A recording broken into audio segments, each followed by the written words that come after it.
গাজীপুরের শ্রীপুরে yarn mills limited কারখানা খুলে দেওয়ার দাবিতে বিক্ষোভ ও সড়ক অবরোধ করেছে শ্রমিকরা।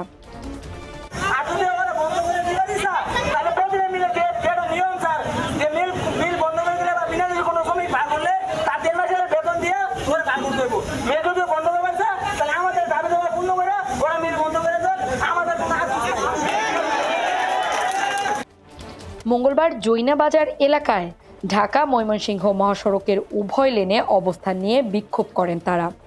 এতে মহাসড়কে দীর্ঘ যানজটের সৃষ্টি হয়।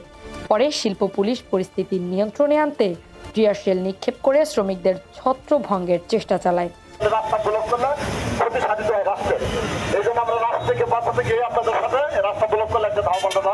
সম্মুখীন হতে হয়। আমরা চাই যে আপনাদের যে দাবি দেওয়া আছে সেটা আলাপ আলোচনার মাধ্যমে কোম্পানির থেকে আদায় করে নিয়ে দেওয়া, সেটা হলো আমাদের দায়িত্ব।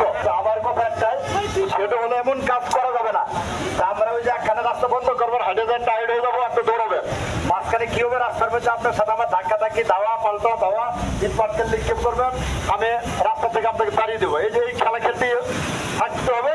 আর এদিকে কোম্পানি কাটে বসে বসে বলবে এদিকে পুলিশ আর শ্রমিক লাগছে আর লাগতে থাকে, তাহলে অনেকে সুবিধাটা পাবে না।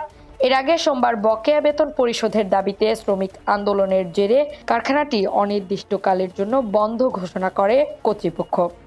দীর্ঘদিন ধরে বেতন বকেয়া থাকায় শ্রমিকরা ক্ষুব্ধ ছিলেন বলে জানা গেছে। পরে শ্রমিকরা অবরোধ তুলে ওসির সঙ্গে কারখানায় প্রবেশ করেন।